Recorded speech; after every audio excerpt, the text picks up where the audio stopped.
It's me again. Oh, look how pretty that is. Fun I stuff. love this part. Oh, that is beautiful, Chef. Bon appetit. Hey everybody, I'm Vera Stewart and welcome to the VeryVera Show. Ooh, I'm just so warmed by this fire. And you know, this time of year, we're all getting ready for the big game. And I've got some fantastic recipes that we're gonna share today on what you can do if you're having a big game party. We're also partnering with Lazy Boy today. And you know, I could get really comfortable right now in this chair. We're gonna do a fantastic giveaway with them. So what are we gonna be making today? We're gonna start with the hot mushroom dip. This dip really takes me back to my early days in 1984 in catering. It's really a wonderful dip for this sort of occasion. And then we're going to teach you how to make a corned beef brisket from scratch. Really fun process. And then finally, the deviled shrimp dish that I made on the very first episode of the VeryVera Show. It is delicious. And in Vera's Corner today, speaking of mushrooms, we're going to go over 5 different types of mushrooms and what to do with them. Well, I'm getting a little bit too comfortable in this Lazy Boy. Let's get in the kitchen and make some mushroom dip. Okay, so this mushroom dip is one of my all-time favorites. Probably the best part is getting the bacon rendered because those bacon drippings are going to be part of this recipe. It's absolutely delicious. So I'm going to let those cook down. And the portobello mushroom is what I'm going to use this time. In Vera's Corner today, we're going to talk about 5 different mushrooms and what the use for them is. But when I make this dip now, I really like to use the portobellos. So the portobello, you're going to just take the stem out, and it does have, you know, some brown gills there, but I actually love the flavor of those, and it's kind of a different texture, so I don't pull those out. So I'm just going to slice it thin, and because this is a larger mushroom, I'm going to go ahead and chop those just a little bit, because again, this is a dip. If you were going to use this, however, later as maybe a great sauce to have with the steak, I'd leave them a little bit bigger. All right, so let's get all the other components together that are going to go into this dip. Okay, I've got the bacon rendered, and I've left about 2 tablespoons of those great drippings in the pan, and now I'm going to saute my chopped portobellos and some onion together. Chopped Vidalia onion. Makes that really good.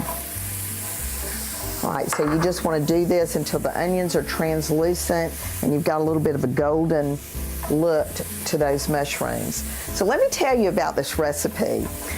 I started my catering business in 1984, and Perennial's cookbook, which was the cookbook of the Junior Service League in Gainesville, Georgia, was brand new. Well, it was the hottest topic at any party. The Bridge Club, the Garden Club, everybody was talking about this cookbook.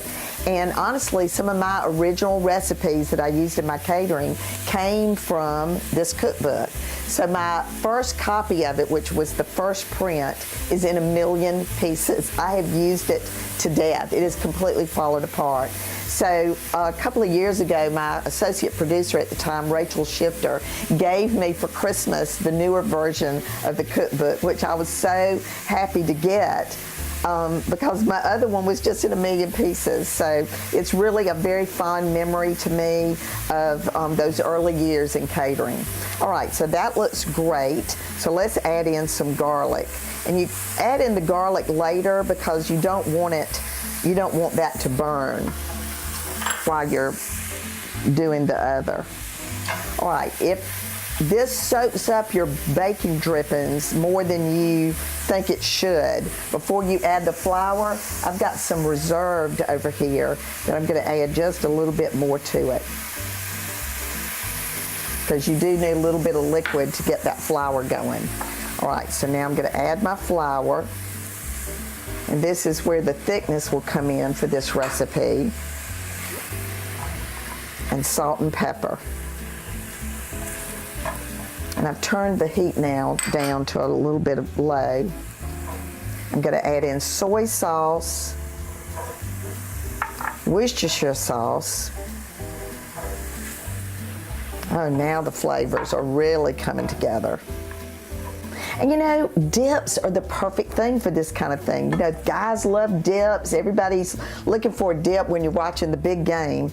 So this is just the perfect thing to put out on the table. All right, so now the cream cheese is in. It's going to slowly start melting. And if you need to do a larger amount, you can just double this recipe. This will probably feed 20 to 25 people. I'm adding in my sour cream. And then lastly, the last thing that's going to go in right at the end is the chopped up bacon that I used. All right, so we're going to just let this simmer and get cooked down. And when we come back from the break, you know, corned beef and you know, a Reuben sandwich, doesn't that sound like something that should be on the menu for a big game party? We're going to show you how to make that corned beef from scratch. Okay, so obviously Lazy Boy has made a lot of changes over the year, and as you will see, this is not your grandfather's Lazy Boy chair. So come back with us in just a few minutes.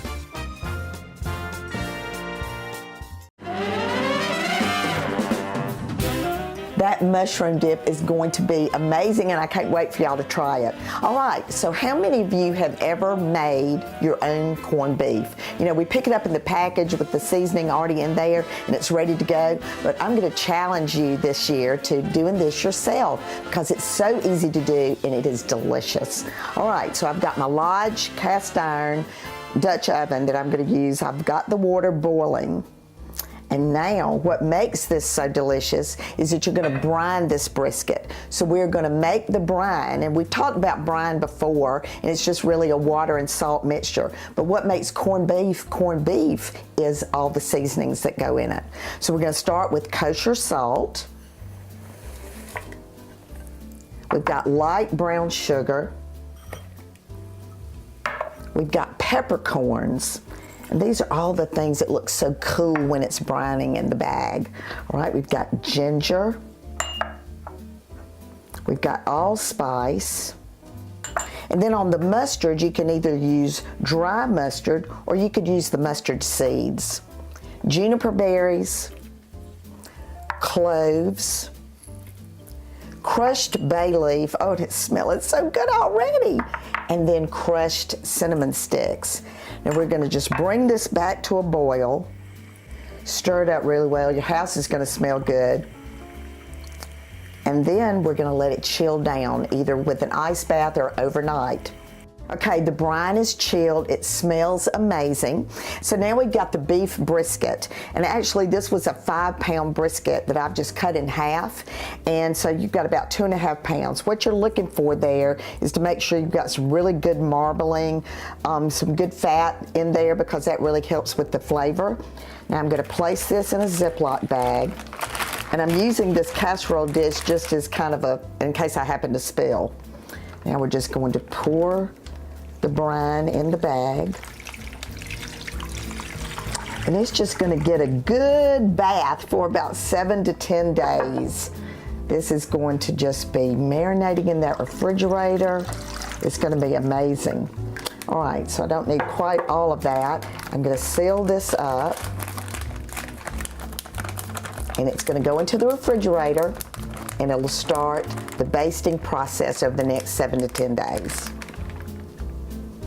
Okay, so we have been working on this corned beef. We've gotten to be very good friends with it. Over the last 7 to 10 days, every couple of days, I've been flipping this meat in the Ziploc bag. That's just to create and make sure that it's getting really soaked and covered with all of those wonderful spices that we put in.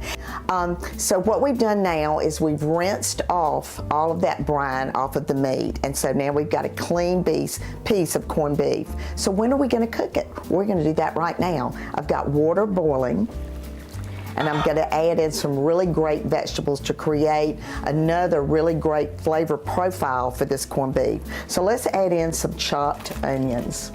All right, so let's add in some chopped up carrots. Now some celery. And now let's add this brisket in.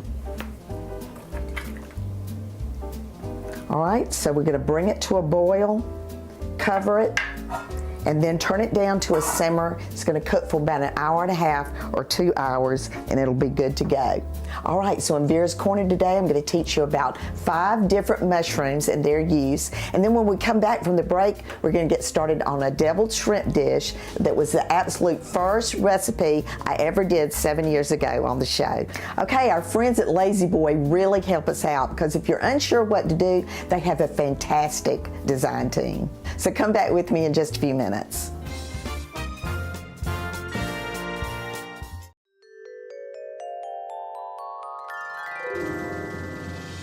Mushrooms are a very versatile ingredient that can actually be used all year. Today I'm going to share with you 5 of the most common types and what you can do when cooking with them. White button mushrooms are probably the one most available to you. They have a mild, earthy flavor and are used in a variety of ways, including stuffing. Portobello mushrooms are a large, flat mushroom with dark brown gills on the bottom. They have a concentrated mushroom flavor and a meatier texture, and they are often used as a meat substitute in vegetarian dishes. Cremini mushrooms are the baby version of portobellos, which is why they're sometimes labeled baby bellows. They're similar in size and shape to button mushrooms, but they have a richer flavor. Try these roasted and served on toast. Shiitake mushrooms are the wild mushrooms with a savory, smoky flavor. Due to their texture, they should always be cooked before eating. Shiitake mushrooms are very common in Asian cuisine, as they are typically found in Japan, China, and Korea.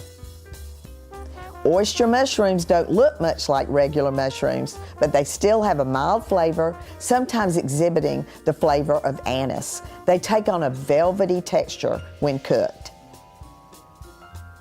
Try incorporating more mushrooms into your meals. That was kind of a fun Vera's Corner today with the different uses of mushrooms. And you know, if you have a recipe that uses mushrooms that you use all the time, just change it up and use one of the other ones that we suggested. Okay, deviled shrimp. Original recipe to my catering business. Used it quite a bit with one of my very first catering customers here in Augusta back in 1984, Ann Boardman. She was on my board of directors. She was my honored guest on the very first episode of the VeryVera show, and we made this dish together. It's really a lot of fun. So I thought this would be great for the big game spread that we're putting together. So I've softened some cream cheese and it's all creamy and nice. And then on your shrimp, you don't have to use a large shrimp for this dish. You can buy a medium, maybe a 35 count per pound shrimp. And honestly, shrimp, the minute it hits boiling water, is basically done, especially this size shrimp. So you certainly don't want to overcook it. If you wanted to do something different to this dish, once you make it and you like it, you know, grill the shrimp, saute the shrimp, you know, use some other, maybe a little bit of garlic or something in it when you actually cook it. So even this recipe today can be changed up to become yours. All right, so we've got some wonderful ingredients that we're going to add to this. I'm going to start with a little bit of pickle relish.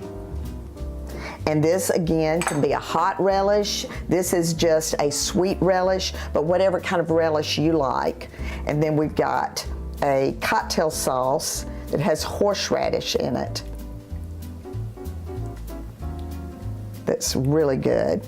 Then we've got some chopped onions,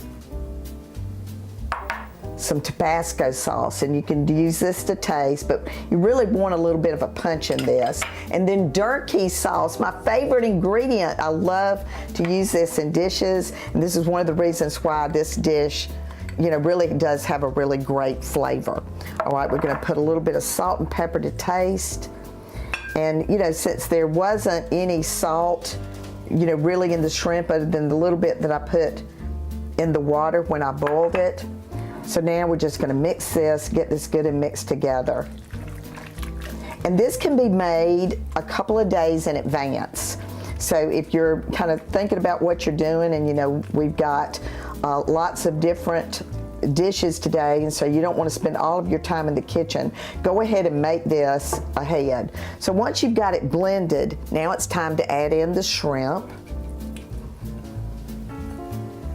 Oh man. So when you tell somebody that you're serving deviled shrimp, they're really not going to have any idea what you're talking about. And so the fact that it has the relish in it, has a little bit of the hot sauce, and you know, the durkeys, it just kind of brings that whole deviled shrimp idea together with the horseradish, and you see it's just loaded with shrimp. All right, so I've got a great idea for presentation. Let's move all this aside and get set up to do that. Okay, let's make sure I don't need to add some more salt and pepper. Just a touch. Oh, man, that brings back so many memories of those early days of catering for me. Got a little punch to it. All right, so I have this awesome wooden board that looks like a fish. And so when you go back to the 80s, everybody was using molds for everything. So you would have put this into a fish-shaped mold, and then you would flip it over onto red tip lettuce and make it look beautiful. Well, for me, I love to use these unusual serving pieces. So I'm basically going to just put the whole dip on the top of this board. And if you're not artistically inclined, this is a great way to get away with something that looks amazing that you really didn't have to necessarily have a creative bone in your body to do it. I've been known to make all kinds of shapes of things. So I'm just going to take the indentions that are on this board and kind of spread it around. All right, and then I've taken my mandolin and I've cut my cucumber really thin, and then just take a paper towel and get all of the water out of it, and then now you're going to create scales on this fish. So it really looks like a fish on the presentation. All right, we're gonna just add a few more scales, and I'll finish this up. Then I'm gonna put a little paprika on the top just to really make it look awesome. And then in just a few minutes, you're gonna see this bad boy on our amazing presentation. And remember, this is our Lazy Boy episode today. We've got a fantastic giveaway. I'm gonna be ready to prop up in that chair, so come back with us in just a few minutes.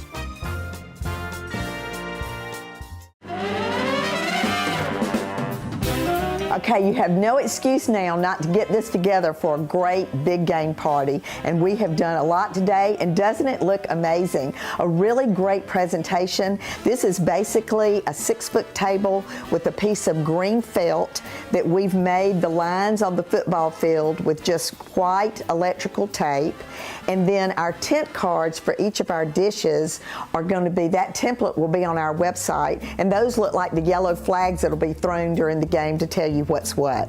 So let's start over here in this corner with what we did today. We started with a corned beef brisket that you made from scratch. It was amazing. And there are different uses for it. Of course, you can use it as just an entree for dinner, but for this sort of thing, you can let people build their own sandwiches. We've created a Reuben here with it. You can have those pre-made. We've also made a wonderful dip that you can put into a piece of hollowed out bread with chips to dip with that. So this looks really good. So then we moved on to the mushroom dip, and this is a hot dip, but it also is really good at room temperature. So what I've done is use a piece of pottery. I can put the dish, have the pottery hot. I can put the dip in the pottery. It stays really warm, and then throughout the day you'll want to just stir it and maybe reheat it if necessary. Then on this same board we've created kind of a cool look for charcuterie with salami and cheese, and we made it into the shape of a football, so that's really festive.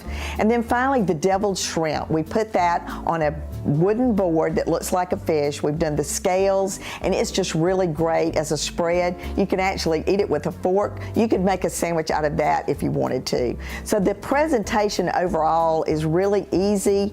Just football helmets, pom-poms, you know, whatever you have on hand. And certainly having a fire going in the fireplace really makes it wonderful. So in terms of just getting ready. You want to have your bar set up, you want to have your beer ready, whatever other drinks you're going to be doing. We've also done some fruit, some non-alcoholic beverage choices. So having that set up as well before your guests get there will make this really, really easy. All right, so Lazy Boy Southeast partnered with us today, and they have been extremely generous. I've been working with this company for years, and so they have done a fantastic giveaway for us today. They are giving away for one winner a $2,500 gift card. Now, what can you do with that? You're going to be able to work with their design group. You can put together a look that will be appropriate for your room. And as we said earlier, Lazy Boy is not that big, cumbersome chair that sits in the corner in your room anymore and everybody wants to, you know, find a place to put it so it doesn't show. This chair is amazing. So this is wonderful. We want to certainly send you to our Facebook page for information about how to enter this contest. We've got a lot of directions, so pay attention. This is really big. And, you know, I want to thank the Lazy Boy Company for working with us on this event today. And certainly for you, I know you'll go to our website at VeryVera.com to get the recipes from today's show and let us know what you think of them. We love to have this sort of feedback. Well, as I always say on the Very Vera Show, no matter what you do, do it in good taste. I cannot wait to dive in myself, and I hope you'll come back and join us again next week. To see what's cooking with the Very Vera Show, follow us on Facebook, Instagram, and Twitter.